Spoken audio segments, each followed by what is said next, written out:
안녕하세요. 주식의 소리의 애솔입니다.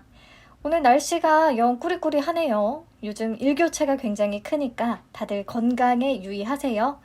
오늘은 10월 3주차 종목 중에서 차백신 연구소를 조금 더 자세히 살펴볼까 합니다. 기업명만 들어도 알 수 있듯이 차세대 백신을 만드는 회사인데요. 조금 다른 포인트라고 하면 자체 개발한 면역 증강제 플랫폼을 활용한다고 해요. 그렇다면 이 면역 증강제 플랫폼이 바로 차백신 연구소의 핵심이 되겠죠. 자, 차백신 연구소가 개발한 면역 증강제의 이름은 엘팜포고요. 면역 증강제는 말 그대로 항원이 일으키는 면역 반응을 증강시키는 역할을 합니다. 그래서 백신에다가 이 면역 증강제를 첨가하면 그렇지 않은 백신을 투여할 때보다 면역력도 훨씬 높여주고요. 치료 효과도 훨씬 좋다고 해요. 특히 엘팜포는 기존에 활용되고 있는 면역 증강제보다 100배 이상의 항체 형성 효과를 보이고요. 대표 면역세포인 T세포의 활성도까지도 높인다고 하네요. 그래서 그림을 보시면 아시겠지만 다양한 항원에다가 차백신 연구소의 면역 증강제를 첨가를 해서요. 더 업그레이드된 백신이나 아예 새로운 치료 백신, 또 항암 백신 이런 것들을 개발하고 있습니다. 자, 그럼 차백신 연구소의 면역 증강제 경쟁력이 과연 얼마나 뛰어난지 객관적인 지표들로 한번 살펴볼게요. 우선 한국발명진흥회가 부여하는 특허 등급 평가에서 국내 유일하게 S등급을 획득했다고 합니다. 해외에서 S등급을 받은 제약사는 GSK, 화이자, 사노피 이렇게 완전히 세계 백신의 강자들만 있는 상황이에요. 그래서 나름 대단하다는 생각은 했습니다. 그리고 이미 이 기술 이전 계약을 체결한 건이 있더라고요. 머크 출신들이 만든 바이오 회사 에스톤 사이언스와 계약을 체결했고 반환 의무가 없는 계약금 25억 원에다가 마일스톤 555억 원을 수령하고 로열티는 연간 판매에 따라서 또 7.5%를 받는다는 조건입니다. 25억 원 중에 5억 원은 이미 지급이 됐고요. 임상 진행에 따라서 나머지 20억 원을 수령하게 되는데 내년에 20억 원은 받을 것으로 예상이 되고 있습니다. 네, 그래도 이 면역 증강제 플랫폼에 꽤 관심이 가는 것 같아요. 자, 그렇다면 이 플랫폼 기반으로 차백신 연구소가 개발 중인 백신에는 어떤 것들이 있을까? 보시면 다양한 파이프라인이 있는데요. 제가 네모칸에 쳐둔 B형 간염 치료 백신, B형 간염 예방 백신, 그리고 대상 포진 백신 이렇게 3개가 그나마 현재 회사에 기대주고 나머지 코로나 백신이나 항암 치료제는 갈 길이 굉장히 멀기는 합니다. 코로나 백신은 국내 항원 위탁 생산 업체인 펜젠과 공동 개발 중이라고 하는데 아직 동물 실험에도 진입을 하지 못한 상황이고요. 자, 그럼 기대주들만 하나씩 따로 살펴보도록 할게요. 우선 B형 간염 치료 백신. 임상 단계가 가장 빠른 대표적인 파이프라인이고요. 현재 국내에서 임상 2B상을 진행 중에 있습니다. 임상 1, 2A상을 통해서 어느 정도 완치의 가능성이 확인이 됐다고 하고요. 이 치료제에 굉장히 많은 기대를 걸고 있는 이유는 만성 B형 간염 치료 백신은 전 세계적으로 허가 사례가 아직 없다고 해요. 완치할 수 있는 치료제가 아직 없다는 거죠. 그래서 차백신 연구소가 개발에 성공을 한다면 엄청 큰 의미를 갖게 되는 거고요. 또 만성 B형 간염 환자가 1억 명을 넘는 중국 시장을 중심으로 해서 세계 시장에 진출하겠다는 계획을 갖고 있습니다. 2023년 기술 이전이 목표고요. 글로벌 기업 3곳과는 이미 논의가 진행 중이라고 하는데 보통 대부분의 바이오 기업들이 다들 논의는 이미 진행 중이라고 말들을 해서 저는 이 부분에 크게 의미를 부여하지는 않습니다. 자, 다음 3세대 B형 간염 예방 백신.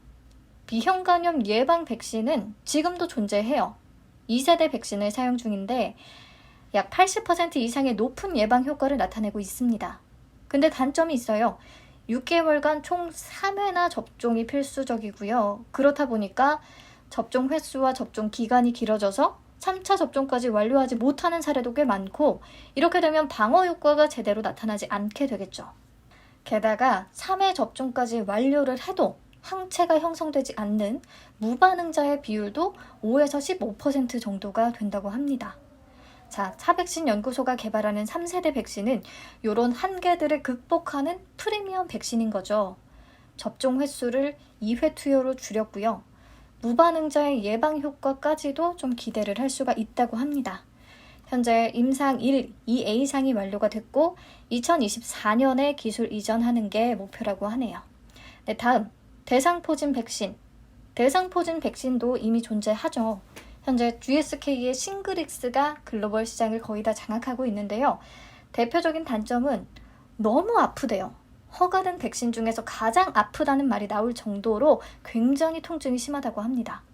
그래서 차 백신이 개발 중인 대상포진 백신은요, 우선 효능은 싱그릭스와 비슷하거나 더 좋게 만들되 아프지 않은, 통증이 없도록 그렇게 만들어진다고 하거든요.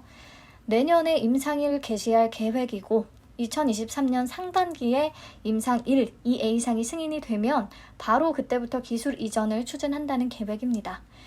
오히려 기술 이전 성과가 만성 B형 간염 치료 백신보다도 먼저 나올 수도 있는 그런 상황인 것 같아요. 자, 넘어가서 면역 항암 치료제는요, 아직 동물 실험 단계이기는 한데 기사를 찾다 보니까 유럽 종양학회에서 좋은 결과를 발표했더라고요. 기사 내용의 핵심은 대장암 마우스 모델에서 차백신 연구소의 면역 증강제를 기존 면역 관문 억제제와 병용 투여하면 종양 크기가 93.1%까지 줄어들었다고 합니다. 엘판포가 면역 관문 억제제의 반응률을 엄청 크게 개선시킨다, 이런 내용인 거죠. 그래서 현재 면역 관문 억제제를 상용화하고 있는 글로벌 제약사들로부터 관심을 꽤 받을 수 있겠고요. 빠른 시일 내에 임상에 진입한다는 계획입니다. 네, 이번 공모자금은 당연히 임상, 연구개발 자금으로 반 이상이 활용이 되고요. 나머지 인건비나 해외 학회 참석 비용 등 다양한 판관비로 사용이 될 예정입니다. 우선 회사 내용 글로 다시 한번 정리를 하고 가세요. 사실 회사 측에서 발표하거나 언론에서 접하게 되는 내용들만 보면 대부분의 제약 바이오주들은 와, 임상 성공 가능성, 기술 이전 가능성 굉장히 높아 보인다 싶은 경향이 있거든요. 다 그럴듯하죠. 하지만 사실상 임상 3상까지 성공해서 시판이 되는 확률 매우 낮다는 거 아시죠? 조금은 냉정해질 필요가 있기는 한데요. 어쨌든 차백신 연구소의 강점은 특허 등급 S를 받은 면역 증강제 플랫폼이 되겠고요. 다양한 항원에 적용이 가능하니까요. 이 부분의 점수를 조금 줄 수 있을 것 같기는 합니다. 네, 넘어가서 실적은 사실 보나마나죠. 대부분의 바이오주들이 그렇듯이 차백신 연구소도 아직은 적자 기업이에요. 주요 파이프라인들이 다 상용화되기 전 단계라서요. 본격적인 매출이 발생하지 않잖아요. 그나마 올해 상반기에 매출액 5억 원이 잡힌 건 앞에서 얘기했듯이 에스톤 사이언스에다가 면역 증강제 플랫폼 기술 이전 계약을 체결했다는 거. 그러면서 일부 금액이 유입이 됐기 때문입니다. 자, 아무튼 실적이 이렇기 때문에 이번에 기술 특례 상장을 하게 되는 거고요. 기술평가 A와 BBB 등급을 받았다고 합니다. 앞에서 특허평가는 국내 유일 S등급이라고 했는데 기술성 평가 점수가 그냥 그래요. 딱 턱걸이로 통과한 셈이거든요. 기술 특례 상장의 경우에 전문 평가기관 두 곳에서 A와 BBB 등급 이상을 받아야만 IPO 진행이 가능해져요. 그러니까 딱 기준점을 채우고 상장을 하게 됐다는 거죠. 차백신 연구소는. 자, 2021년 의료산업 관련 섹터 중에서 기술 특례 상장한 기업들의 평가 점수를 적어뒀고요. 보시면 큐라클이 역대 네 번째로 AA 등급을 받으면서 굉장히 큰 관심을 받았었던 거 기억나시죠? 그 밖에 A 등급을 받은 기업들도 꽤 보이고요. 차백신 연구소가 왜 BBB 등급밖에 못 받았나 해서 찾아보니까 우선 회사에서 주장하고 있는 메커니즘에 대한 추가적인 근거가 조금 더 필요하다고 평가를 했고, 또 임상 데이터를 확보한 뒤에 구체적인 기술 이전 계약을 체결하기까지, 즉 수익이 발생하기까지는 굉장히 상당한 기간이 소요될 것이라는 판단. 그리고 대형 제약사들은요, 대부분 자체 백신의 항원 개발과 함께 맞춤형 면역 증강제도 직접 개발을 하고 있어요. 그래서 차백신 연구소의 기술 경쟁력이 다소 미흡하다는 분석입니다. 면역 증강제 플랫폼의 기술력이 아무리 좋아도 이것만으로 승부 보기는 어렵다는 얘기인 것 같아요. 평가기관의 평가가 회사의 향후 실적을 보장하지는 않지만 참고는 해볼 만한 것 같습니다. 자, 다음 재무 안정성 지표는 적자가 계속돼서 결손금이 쌓이다 보니까 자본 총계가 마이너스가 됐어요. 완전 자본 잠식 상태인데요. 회사가 2020년에 발행한 전환사채가 2건 있거든요. 총 230억 원 규모고요. 전환사채는 회계상 부채로 처리가 돼요. 그래서 부채 비율이 더 높아질 수밖에 없어요. 전환사채를 보유하고 있는 회사는. 그런데 올해 12월부터 이 2번의 전환사채가 다 보통주로 전환이 가능해지거든요. 전환이 된다면 부채는 줄어들고 자본금이 늘어나게 되니까요. 자본 잠식은 해소될 수 있을 것이라는 전망입니다.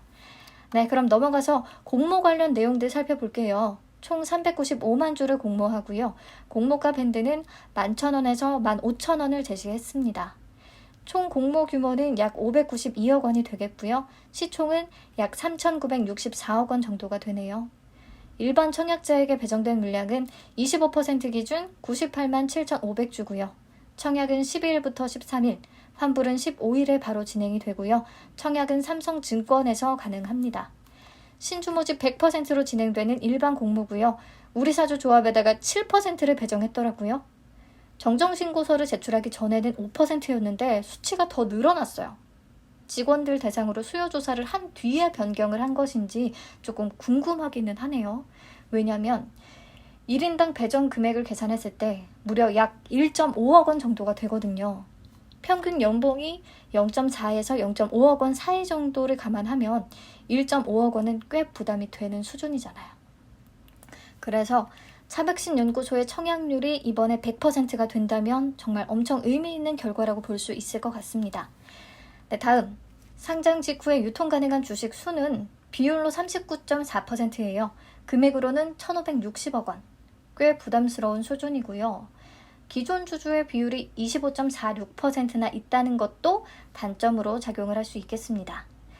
최대 주주가 차바이오텍인데요. 이 최대 주주를 포함해서 특수 관계자들은 보호예수 1년, 의무 보호예수 1년 플러스 자발적인 보호예수까지 합쳐서 총 3년 동안 보호예수를 약속을 했고요. 그 바로 밑에 재무적 투자자들은 1개월 보호예수를 약속했기 때문에 1개월 뒤에 시장에 추가로 풀릴 수 있는 물량이 14.10%나 됩니다. 게다가 상장 직후에 바로 행사가 가능한 주식 매수 선택권, 직원들에게 부여한 스톡 옵션이죠. 요게 또 6만 주가 있어요. 비율로 0.23%라 크게 의미 있는 수준은 아닌데 그래도 행사 가격이 무려 액면가인 500원이더라고요. 500원의 차백신 연구소 주식을 보통주로 전환할 수 있다는 뜻이에요. 엄청난 차익을 챙길 수 있겠네요. 네, 그리고 앞에서 봤던 전환사채, 이것도 12월부터 보통주로 전환이 가능하다고 했잖아요. 전환 가격은 8,260원이고요. 그렇다면 총 상장 주식수의 9.5%에 해당하는 물량이 또 추가로 시장에 풀릴 수가 있겠습니다. 오버행 우려가 꽤 높은 종목 중에 하나네요. 네, 넘어가서 공모가 산정 내역 보시죠. 비교 기업으로 종근당, 유나이티드, 휴젤, 동화약품을 선정했는데 휴젤은 보톡스와 필러로 대표되는 기업이라서 조금 특이하긴 했어요. 아무튼 4개 기업의 평균 퍼는 26.68배로 계산이 됐습니다. 근데 보시면 휴젤의 퍼가 40배 이상으로 굉장히 눈에 띄게 높죠. 제가 투자 설명서를 읽다 보니까 각 기업의 퍼를 산출하기 위한 기준 주가를 계산을 할 때 7월 한 달간의 주가를 활용했더라고요. 근데 휴젤은요, 이 시기에 주가가 엄청 급등했어요. GS그룹 인수설이 나오면서 7월에 주가가 최고치를 찍었거든요. 하지만 보시다시피 줄줄 주가가 흘러내려서 10월 1일 기준의 종가는 17만 5천 원이었어요. 17만 5천 원을 기준으로 퍼를 다시 계산하면 29.32배밖에 안 됩니다. 40배에서 29.32배까지 확 낮아지는 거예요. 자, 차백신 연구소가 8월 26일에 정정신고서를 제출했거든요. 그래서 제 개인적인 의견은 이때 이 기준 주가를 수정했어야 한다고 봅니다. 뭔가 아무튼 그래서 퍼는 조금 높게 나왔다고 생각을 해요.